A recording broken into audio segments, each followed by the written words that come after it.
It is 11 degrees outside. A man is sitting against the back wall of a closed pharmacy with a sleeping bag pulled up to his chest. Tucked inside that bag, pressed against his stomach, is a 40-pound pit bull mix wearing a child's fleece sweater with the sleeves cut off. The dog is warm. The man's hands are not. He has his gloves off because 20 minutes ago, he held the dog's paws one at a time to check for ice buildup between the pads. The dog ate before he did tonight. That is not unusual. That is every night. Here is how it works. The first question most people ask when they see a homeless person with a dog is why?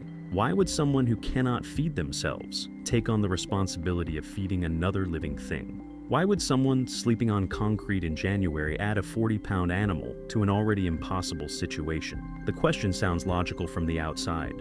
From the inside, the answer is so obvious that most people on the streets do not even understand why it needs to be explained. Loneliness on the streets is not the same as loneliness in an apartment. In an apartment, you are alone, but surrounded by infrastructure.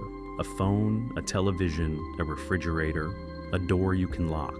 On the streets, loneliness comes with exposure. You are alone and visible, alone and vulnerable. Alone at 3 in the morning in a parking lot with no one who would notice if you did not wake up tomorrow. A dog changes that equation in ways that nothing else can. A dog does not care that you lost your apartment. A dog does not ask why you are sleeping in a car.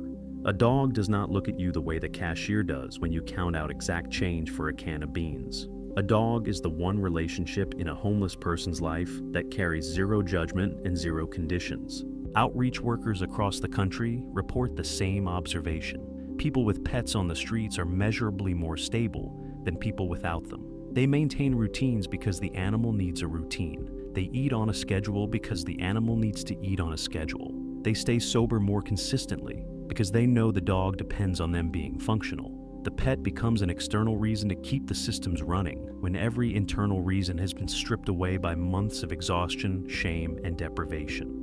One study from the University of Colorado found that homeless youth with pets reported significantly lower rates of depression and loneliness than those without. A separate survey by the National Alliance to End Homelessness found that up to 10% of the homeless population in most major cities has at least one animal. That is roughly 60,000 people and 60,000 animals navigating winter together. The bond is not sentimental. It is structural. The pet gives the person a reason to maintain discipline. The person gives the pet a chance at survival that a shelter system largely refuses to provide. And in winter, that mutual dependency becomes something even more literal. The dog keeps the person warm. The person keeps the dog alive. Both need each other to get through the night. And the systems they build to do it are more carefully engineered than most people would ever expect. A healthy dog produces roughly the same amount of body heat as a small space heater. A 40-pound dog generates about 60 watts of thermal energy at rest. A 70-pound dog produces closer to 80. That heat radiates outward from the animal's core in every direction. In an open environment, it dissipates into the air and does nothing useful. But inside a sleeping bag, a tent, or a sealed vehicle, that heat gets trapped. The physics are identical to the boiling water bottle trick that van dwellers use. A heat source placed inside an insulated space raises the temperature of that space proportional to the volume of air and the insulation value of the barrier. A dog inside a sleeping bag with a human creates a two-body heating system where each organism warms the other. The combined output of a human and a medium-sized dog inside a quality sleeping bag can maintain an interior temperature 20 to 30 degrees above ambient. This is not a modern innovation. Indigenous peoples across the Arctic survived for thousands of years, sleeping alongside sled dogs for warmth. The phrase three-dog night comes from Australian Aboriginal communities and refers to a night so cold that you needed 3 dogs in your sleeping arrangement to survive until morning. The biology has not changed. A dog's resting body temperature runs between 101 and 102.5 degrees. That is 2 to 4 degrees warmer than a human. Pressed against your torso inside an insulated pocket, that warmth is constant, free, and self-sustaining for 8 hours straight. Experienced street survivors position the dog against their core, not their feet. The chest and stomach are where the body loses heat fastest, and where an external heat source does the most good. Some people sleep in a fetal position, with the dog curled into the cavity between their chest and knees. The sleeping bag or blanket wraps around both bodies. The air pocket stays small, the heat stays trapped. One woman in Minneapolis said her 60-pound Shepherd mix was the only reason she survived 3 winters on the streets. She said the dog was her furnace, and on the nights it dropped below zero, she was the dog's. The same rule that applies to humans sleeping on the streets applies to dogs with even more urgency. The ground will kill you faster than the air. Concrete, frozen dirt, and asphalt conduct heat away from a body 25 times faster than still air. A dog lying directly on frozen concrete loses core temperature at a rate that can become dangerous within a few hours, especially for short-haired breeds, small dogs, and older animals whose circulation is already compromised. The fix is barrier insulation, and it does not have to cost anything. 2 layers of flattened cardboard underneath the dog create enough thermal resistance to cut ground heat loss by more than half. A folded moving blanket, a scrap of foam pad, or a piece of closed-cell camping mat does even better. The material does not need to be thicked. It needs to trap dead air between the animal and the surface. Dead air is the insulator. The material just holds it in place. Inside a vehicle, the sleeping platform already provides some separation from the metal floor. But in winter, the floor of a van or car parked on frozen pavement conducts cold upward through the metal and into any surface touching it. A dog sleeping directly on a plywood platform in a van at 15 degrees is losing heat through the wood the same way it would through concrete, just slightly slower. Adding a foam pad, a folded blanket, or even a stuffed garbage bag between the dog and the platform makes a measurable difference. One man who lived in a Ford Econoline with a 70-pound lab mix built a raised dog bed out of a wooden pallet and 2 layers of foam cut from a discarded couch cushion. The pallet lifted the foam 4 inches off the floor. The air gap underneath provided insulation from the cold metal. The foam held the dog's body heat. He said the dog slept on that bed every night for 2 winters and never once shivered through the night. Total cost was 0. The pallet came from behind a grocery store. The foam came from a curbside furniture pile. For people sleeping outside without a vehicle, the ground insulation goes down first before anything else. Cardboard, then a blanket, then the dog, then a sleeping bag, or additional blankets over both. The layering order matters because heat rises. Insulation below prevents loss. Insulation above traps what the bodies produce. Miss the bottom layer, and everything on top works half as well. A 40-pound dog needs roughly 800 to 1,000 calories per day. A dry kibble diet costs about $1 to $1.50 per day at the cheapest available quality. That is $7 to $10 per week. For someone surviving on $5 a week for themselves, $10 for the dog, is impossible without external help. The people who keep pets alive on the streets do it through the same network of free resources that keeps them alive, and that network for animals is larger than most people realize. Food banks that serve homeless populations increasingly include pet food in their distributions. In many cities, separate organizations collect donated pet food specifically for distribution to unhoused pet owners. The organization Pets of the Homeless operates collection bins in pet stores across the country. Feeding Pets of the Homeless has distributed millions of pounds of pet food since its founding. Local animal rescues and humane societies in dozens of cities run outreach programs that deliver pet food directly to encampments and known vehicle-dwelling areas. Veterinary outreach teams that visit homeless populations almost always carry bags of donated kibble along with their medical supplies. One visit to a street vet clinic can yield a 10 to 20 pound bag of food that lasts a medium-sized dog 2 to 3 weeks. Restaurant scraps fill the gaps. A burger patty returned to the kitchen. Rice from the bottom of a takeout container.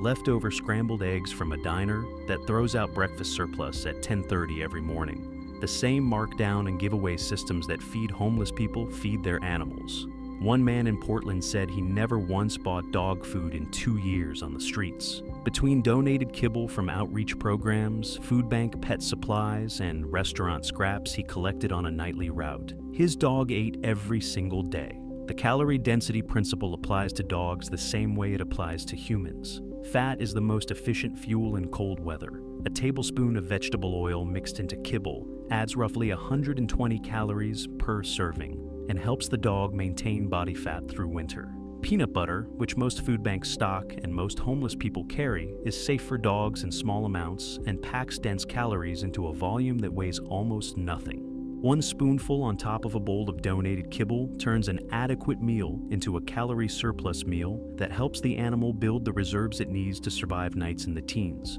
The feeding schedule matters as much as the food itself. Experienced street survivors with dogs feed the animal its largest meal in the evening, right before sleep. The same principle as diet-induced thermogenesis in humans applies to dogs. Digestion generates internal heat. A dog that eats a full meal at 8 in the evening is producing measurable digestive heat through the first 4 to 5 hours of sleep. That internal warmth combined with body heat sharing inside a sleeping bag creates a compounding effect that carries both the animal and the owner deeper into the night before the cold becomes a problem. Morning feeding is lighter, just enough to fuel the dog through the day's movement without weighing it down. The evening meal is the investment. It buys warmth the same way a hot water bottle buys warmth. Except this heat source walks beside you, sleeps against you, and does not cool off until morning. Water freezes at 32 degrees. A bowl of water set outside on a 20-degree night becomes a bowl of ice in under an hour. A water bottle left in an unheated vehicle overnight freezes solid. The dog needs water multiple times per day, and the water needs to be liquid when the dog drinks it. The simplest solution is body heat storage. A water bottle carried inside the sleeping bag or inside a jacket pocket stays above freezing as long as it stays in contact with the person's body. 1-liter bottles fit inside a coat pocket. Larger bottles get tucked into the sleeping arrangement at night and pulled out for the dog in the morning before they have time to freeze. During the day, refilling at warm water sources solves the problem. The gym, the library bathroom, a fast food restaurant, any indoor tap produces water warm enough to stay liquid for several hours, even in below freezing outdoor temperatures. Some people carry an insulated thermos for the dog's water, specifically. A 20-ounce thermos costs $5 at a thrift store and keeps water drinkable for 6 to 8 hours in sub-freezing conditions. Snow is an emergency water source, but a poor primary one. Eating snow lowers a dog's core temperature because the body expends energy melting it internally. A dog that relies on snow for hydration in deep winter is spending calories on water conversion that should be going toward maintaining body heat. Melting snow over a stove or by holding a container of it inside a sleeping bag is more efficient. The dog drinks liquid water, and the energy cost stays with the container, not the animal. One detail that most people overlook is that dehydration in winter is nearly as dangerous as dehydration in summer. Cold air is dry air. Every breath a dog takes in freezing weather pulls moisture from its respiratory system. Dogs pant less in cold weather, which means owners often assume the animal is adequately hydrated when it is not. An experienced street survivor with a dog monitors water intake the same way they monitor food. The dog drinks a measured amount at specific times every day regardless of whether it appears thirsty. A single emergency vet visit can cost $300 to $1,000. A routine checkup runs $75 to $200. Vaccinations cost $50 to $100 per round. For someone living on the streets, those numbers are not just unaffordable. They do not exist in the same reality. But the dogs still need medical care, and the system that provides it is bigger than most housed pet owners know about. Street veterinary clinics operate in most major cities. Organizations like Vet SOS in San Francisco, the Doney Memorial Pet Clinic in Seattle, and Pets Are Wonderful Support in multiple cities offer our veterinary care specifically for pets owned by homeless individuals. These clinics set up in parks, under bridges, at shelters, and inside outreach vans. They provide vaccinations, flea and tick treatment, deworming, wound care, spay and neuter surgery, and basic dental work at no cost. The schedule is predictable. Most street vet clinics operate on a weekly or bi-weekly rotation at fixed locations. The people who depend on them know the schedule the way they know the food bank schedule: Tuesday at the park on 5th, second Saturday at the church on Division. The dog gets its shots. The owner gets peace of mind. Nobody exchanges money. Humane societies and animal shelters in many cities offer reduced cost or free services to pet owners who can demonstrate financial hardship. Some require proof of homelessness. Others operate on the honor system. A phone call or a walk-in visit with the animal is usually enough to get on the list for subsidized care. Pet insurance does not exist in this world, but the informal safety net does. Outreach workers carry flea treatment in their kits. Other pet owners on the street share medications. pass along leftover antibiotics from their own prescriptions when a dog has an infected wound, and watch each other's animals during medical appointments or shelter stays. The community around homeless pet ownership is tight because the stakes are absolute. A sick dog that does not get treated becomes a dead dog. And a dead dog, for some people on the streets, removes the last reason they had to keep their own systems running. The timing of veterinary access matters in winter specifically. Frostbite on ear tips and tails can develop in under 30 minutes at temperatures below 20 degrees, especially on short-haired breeds with thin skin and low body fat. Cracked paw pads from ice and salt exposure can go from minor irritation to open wound in 2 days if untreated. Respiratory infections spike in winter because cold air irritates the airways, and dogs sleeping in damp conditions are exposed to mold spores from wet cardboard and saturated fabric. Getting ahead of these issues through regular visits to street vet clinics is preventive maintenance, the same way checking a car battery before winter is preventive maintenance. The people who keep their animals healthy treat the vet schedule as non-negotiable. It is built into the weekly rotation alongside the food bank and the gym. Most homeless shelters in the United States do not allow pets. The number varies by city, but estimates suggest that fewer than 10% of emergency shelters nationwide accept animals. That means a person with a dog who is offered a shelter bed faces a choice that no housed person ever has to consider.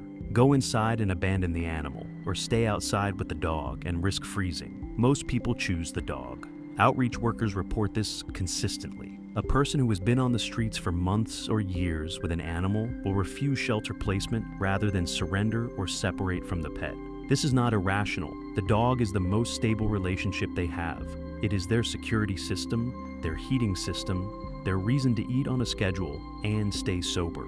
Giving that up to sleep indoors for one night is a trade that makes no sense to anyone who understands what the dog actually does for the person's survival. The result is that thousands of people remain outdoors in dangerous cold, specifically because the shelter system does not accommodate animals. Some cities have begun addressing this. Portland, Denver, and a handful of others operate pet-friendly shelter programs or partner with animal rescue organizations to provide temporary foster care for pets while their owners access shelter beds. The owner checks in the dog, sleeps indoors, and picks the animal up in the morning. But these programs serve a fraction of the need, and most have waiting lists that stretch weeks. Safe parking programs that allow vehicle dwellers to sleep in designated lots with access to bathrooms and caseworkers generally allow pets because the animal stays in the vehicle. For someone in a van or car with a dog, a safe parking spot is the best of both scenarios. The person has a legal place to park, access to services, and the dog stays with them.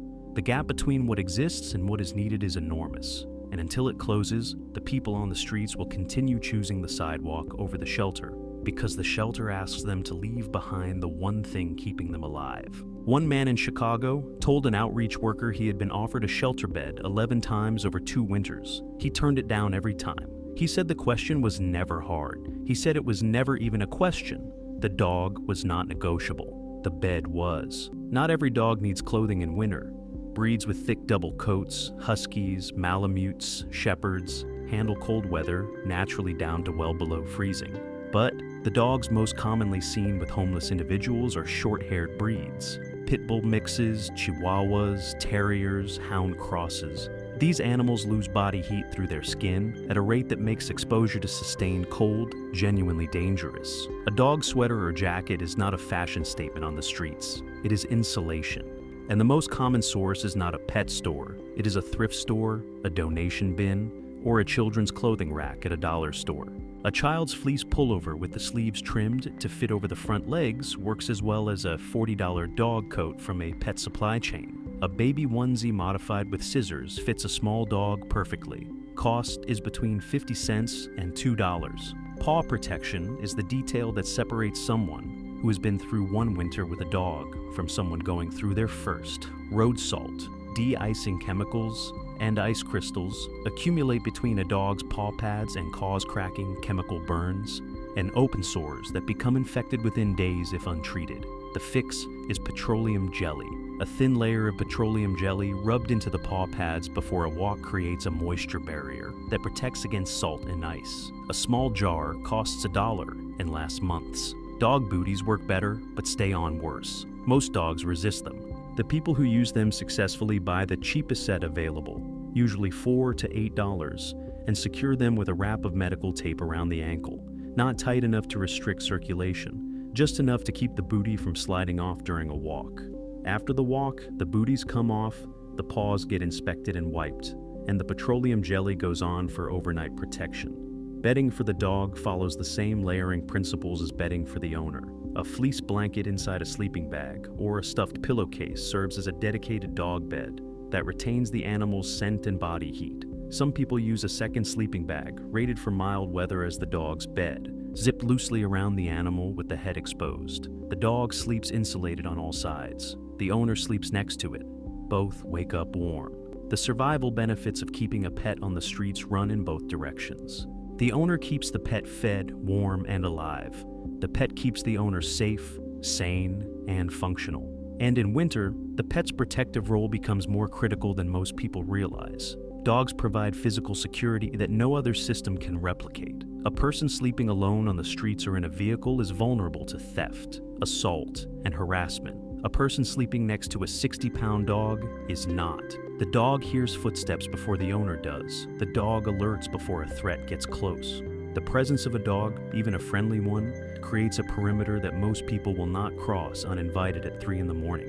In vehicle dwelling, the dog serves as a motion detector that never needs batteries. Any approach to the vehicle triggers a response, a growl, a bark, a shift in posture that wakes the owner. Car dwellers who run ghost mode describe the dog as the final layer of the security system. Reflectix panels block visibility. The parking rotation prevents pattern recognition. And the dog prevents anyone from getting close enough to compromise the setup without warning. The psychological protection is harder to quantify, but possibly more important. Depression, anxiety, and suicidal ideation are dramatically more common among homeless individuals than the general population. A dog provides constant physical contact, unconditional companionship, and a daily structure that anchors the person to a routine. Multiple outreach workers describe the same phenomenon. A person on the verge of giving up will keep going because the dog needs to eat in the morning. The dog becomes the reason to wake up. And on the streets, having a reason to wake up is not a small thing. It is sometimes the only thing. One outreach worker in Denver put it this way. She said the hardest conversations she has are with people who just lost a pet. Not because of the grief, although the grief is real, because within weeks of losing the animal, the person's entire system starts collapsing. The eating schedule falls apart. The hygiene routine disappears. The parking rotation gets sloppy. The discipline that held everything together was never really about discipline. It was about the dog. And without the dog, there is no reason to maintain the structure that was keeping the person alive. A housed person with a dog walks it twice a day, fills a bowl with kibble, and books an annual vet appointment. A homeless person with a dog checks its paws for ice damage every 2 hours, rations their own food to make sure the animal eats first, carries water inside their coat so it does not freeze, refuses a warm shelter bed because no one will watch the dog, sleeps curled around the animal to keep it above the survival threshold on a night when the wind chill is -8. The care is not less than what a house person provides. It is more. It has to be. Because there is no backup system. There is no heated house to come home to. There is no emergency vet on speed dial. There is no neighbor who can watch the dog for an hour. Every system that keeps the animal alive was built by one person from nothing, maintained every day without fail, and operated under conditions that most pet owners could not imagine sustaining for a single night. If you see a homeless person with a dog this winter, the dog is not a burden that person cannot afford. The dog is the reason that person is still functioning, and the person is the reason that dog is still alive. If you learned something you did not know before, subscribe to this channel. We cover the survival strategies that nobody else talks about.